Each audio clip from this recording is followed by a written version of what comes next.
es mínimamente invasiva, es una incisión más pequeña, solo si está reservada para pacientes más chiquitos, en general de 4 meses para abajo.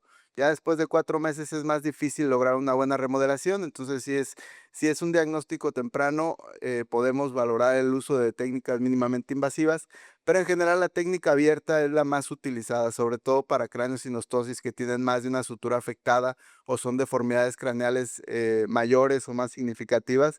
Mejor utilizar las técnicas abiertas en donde además podemos hacer las radiaciones para telescopaje para dar una mejor forma al cráneo. En este caso, bueno, vemos cómo está la sutura afectada, es la sutura coronal izquierda, en una plagiocefalia anterior izquierda. Vean cómo la sutura craneal del lado derecho está permeable, está abierta. Hacemos la evaluación sobre todo precisamente en la reconstrucción tridimensional y podemos ver todas las suturas craneales permeables, ¿no? En la parte posterior vemos las suturas lambdoideas bien, arriba vemos la sutura sagital bien, adelante la sutura metópica bien, la derecha coronal bien, pero la izquierda es la que está cerrada. Dale la siguiente. Entonces, dale atrás, perdón, primero. Y vemos cómo después de la cirugía, aquí que le hicimos una resección de toda la sutura enferma, vean cómo aquí no la tiene y aquí se la hicimos, ¿no?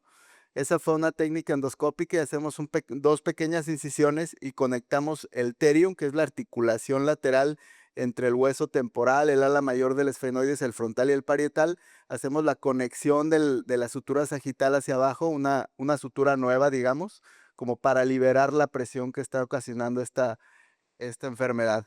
Precisamente el problema de las craneosinostosis es que limitan el crecimiento cerebral. Entonces, lo que pasa con estos pacientes al cerebro no poder crecer, hacen un retraso del neurodesarrollo y los predispone a presentar algunas alteraciones como epilepsia, como crisis convulsivas.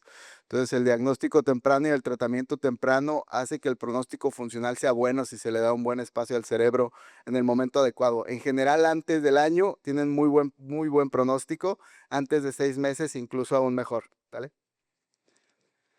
Esta es la nena, aquí vemos cómo está aplanadito el lado izquierdo del cráneo. Todas las fotos tienen permiso de los papás, muy contentos con los niños. Entonces vemos cómo aquí las pequeñas incisiones laterales y después de un año de la cirugía pues prácticamente no se le nota, ¿no? La siguiente. Cuando hablo de telescopaje, se refiere a es un deslizamiento de una parte anatómica sobre otra y hay varias formas de hacerlo. Es decir, para acomodar el cráneo, obviamente lo tienes que operar, mover, hacer las suturectomías. Puedes utilizar técnicas anatómicas con suturas únicamente o acomodar, digamos, el cráneo únicamente haciendo algunas radiaciones, aunque también se pueden utilizar algunos distractores, retractores, las mini placas, las placas absorbibles o no absorbibles, incluso dependiendo del objetivo que se desee. En general, yo prefiero solo las anatómicas. Los distractores y retractores casi no se usan en México, es algo muy utilizado en Asia, Japón, un poco algo China también. Se me hace algo invasivo y como que no me parece que nos dé un plus en cuanto a la forma del cráneo y al grado de descompresión, pero bueno, son técnicas que también están descritas. A la siguiente. Hablando entonces del uso de mini placas absorbibles, este es un ejemplo. También es una opción. Obviamente las mini placas absorbibles, que son para dar estabilidad al hueso, mantener el avance, después de cierto tiempo tienen que absorberse. Un bebé la cabecita va a seguir creciendo, entonces las plaquitas no pueden permanecer muchas veces ahí. Eleva mucho los costos, claro, es algo que debe considerarse, pero bueno, es una opción también para utilizar. Es lo que les mencionaba de los distractores, casi no lo utilizamos en México. La siguiente. Y bueno, las técnicas anatómicas, estas radiaciones podemos utilizar solamente, por ejemplo, aquí algunos bordes óseos para mantener un avance frontoorbitario y el resto radiaciones para liberar tensión sobre el cerebro. ¿Vale? Em, pueden ser de varios tipos. Aquí les pongo algunos tipos de radiaciones que hacemos, algunas lineales como para lograr una descompresión en flor hacia la parte posterior, o bien radiaciones en espiral para lograr jivas en el punto donde deseamos que el cráneo o el cerebrito tenga más espacio. La siguiente. Este es un ejemplo de una plagiocefalia posterior, lambdoidea derecha. Recordar que la mayoría de las plagiocefalias posteriores son posturales. La mayoría de los pacientes con este tipo de aplanamientos craneales es porque los bebés se quedan acostados más tiempo de un lado sobre otro, más frecuente en los bebés primerizos, en el primer bebé de los papás, que les da un poquito de miedo moverlos, tienden a dejarlos acostados más tiempo y se aplana un lado del cráneo, ¿no?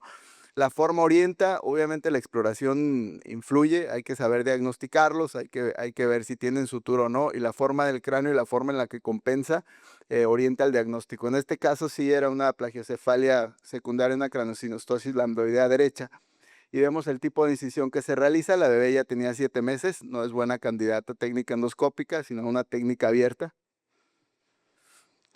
Ahí vemos la exposición craneal. Yo siempre prefiero dejarles el pericráneo porque nos sangra menos, que precisamente en las complicaciones más frecuentes de estas craneosinostosis en la cirugía es el sangrado. Y los bebés pues toleran muy poquito sangrado.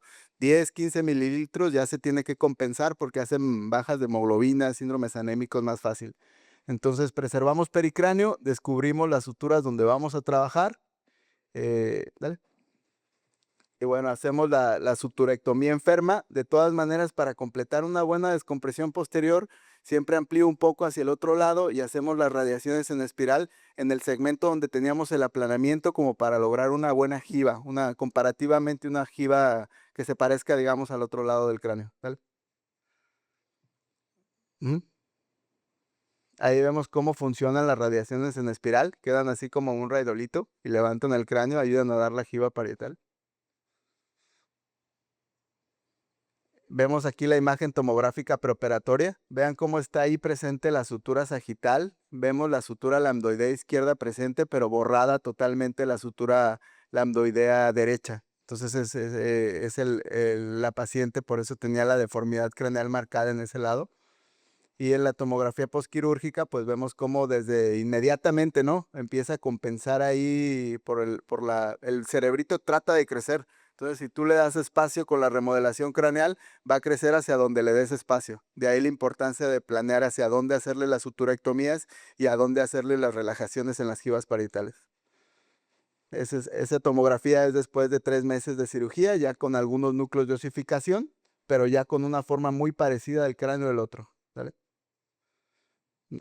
Aquí esta tomografía nos ayuda a ver, por ejemplo, vean cómo son proyecciones axiales. Esto negrito que se ve en la convexidad es el espacio cisternal del cerebro, así debe verse. Y vean cómo en la parte posterior prácticamente no hay espacio cisternal. Eso se debe al cierre de la sutura antes de tiempo, y entonces restringe el crecimiento cerebral. Aquí vemos que después de la descompresión ya empieza a compensar y ya se empiezan a ver algunos espacios cisternales de que el cerebro está mucho más relajado. Una escanometría, esta paciente la mandamos a casco cefálico postquirúrgico, ayuda también a mejorar la estética. Lo funcional mejora con la pura cirugía, con que se le dé el espacio al cerebro es suficiente para que al bebé le vaya bien funcionalmente. Ya luego el uso de cascos cefálicos te ayuda con la parte estética, pero no es que sea indispensable desde un punto de vista funcional. Y vemos cómo en la escanometría ya vemos un cráneo bastante parejo, ¿no? La siguiente. Esta me la mandó la abuelita, muy feliz con su niño y su casquito. La siguiente. Este es un paciente con escafocefalia, es la más frecuente de las craneosinostosis. Vean cómo está presente la sutura coronal bilateral, la lambdoidea bilateral. El bebé en la foto de frente, vean cómo se ve muy alargada la cabeza, como un hacha, de ahí el término escafocefalia.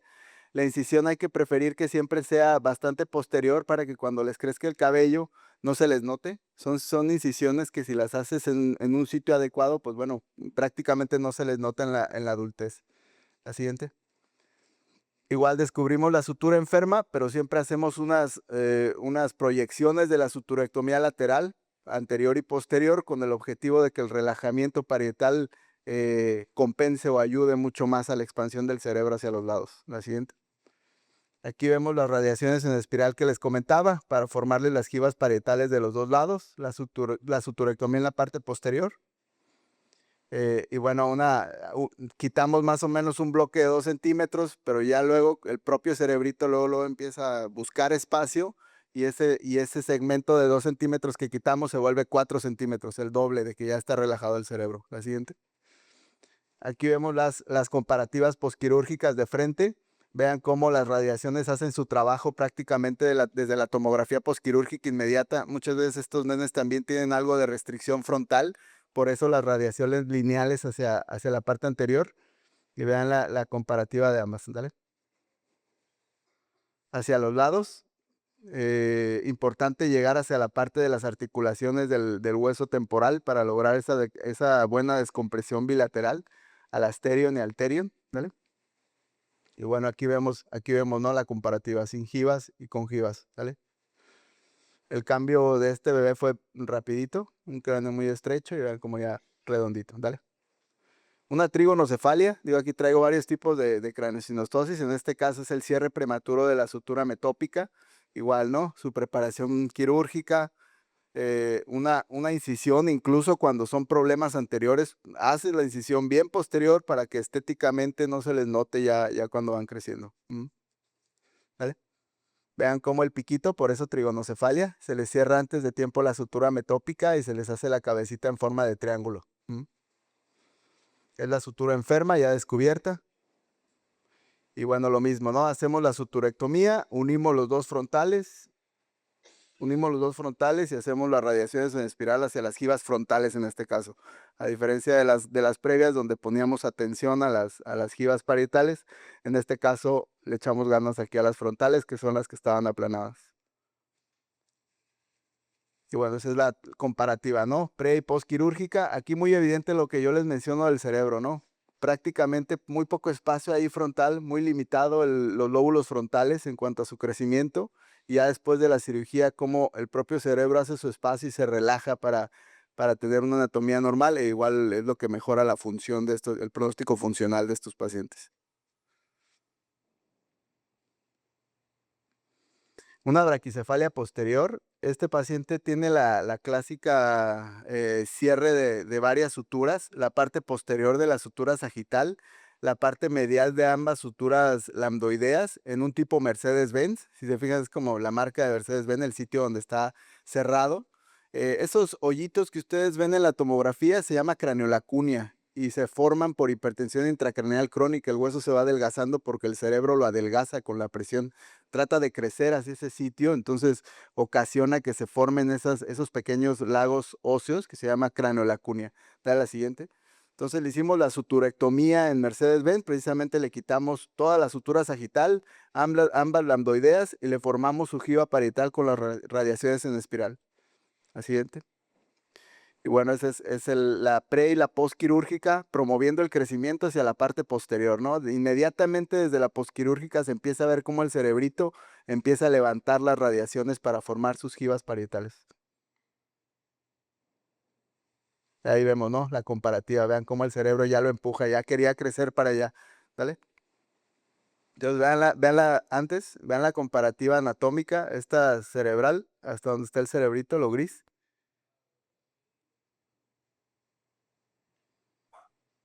Ahí. Vean cómo las cisternas frontales están permeables, el cerebrito aquí se ve muy relajado y nada de cisternas posteriores por el cierre antes de tiempo, ¿no? De la sutura craneal. Muy restringido el crecimiento cerebral en la parte posterior.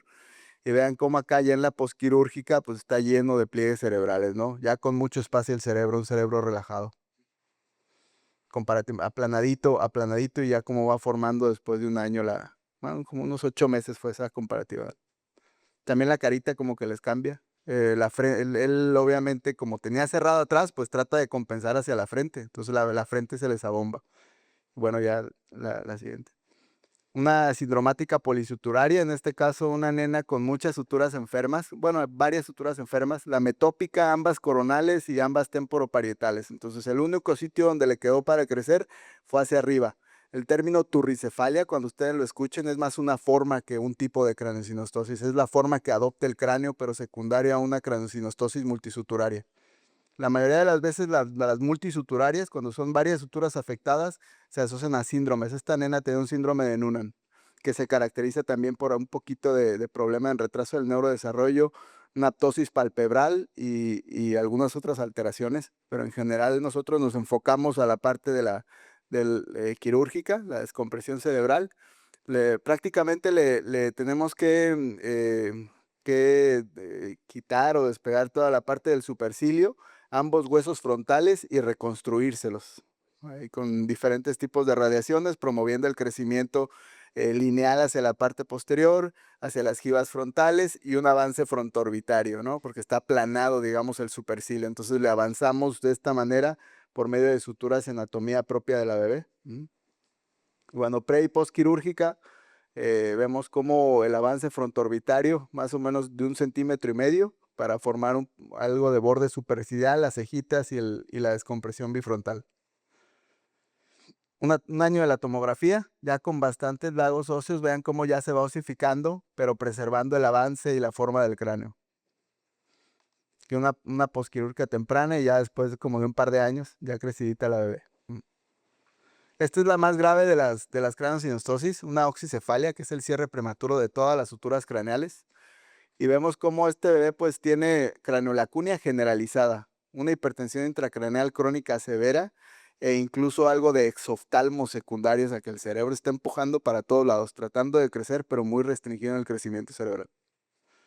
Entonces vean la diferencia, la incisión, como siempre, pero vean la diferencia de este paciente con un cráneo, la siguiente, un cráneo muy adelgazado, y vean la gravedad de la craneolacunia. Incluso todo esto que ustedes ven es la duramadre y el cerebrito empujando la duramadre a través de los huecos que hizo en el cráneo por la hipertensión intracraneal crónica tan severa que tenía.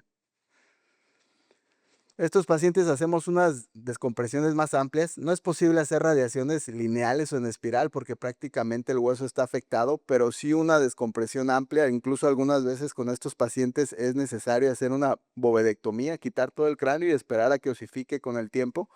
En general los defectos craneales son muy amplios y es más riesgoso. Yo siempre les dejo un poquito de hueso incluso a estas oxicefalias tempranas. Pero sí un defecto más amplio de lo normal para que no osifique tan pronto, porque si no se hacen restenosis más frecuentemente. ¿Vale? Bueno, esta es la tomografía después de un año, unos núcleos de osificación múltiples, pero ya en un cerebro mucho más relajado, ¿no? Sí, sí son pacientes que hacen microcefalia, deformidades craneales más severas, pero aún así mejoran bastante estéticamente y lo primordial que es la función, ¿no? Mejoran funcionalmente mucho. Bueno, gracias.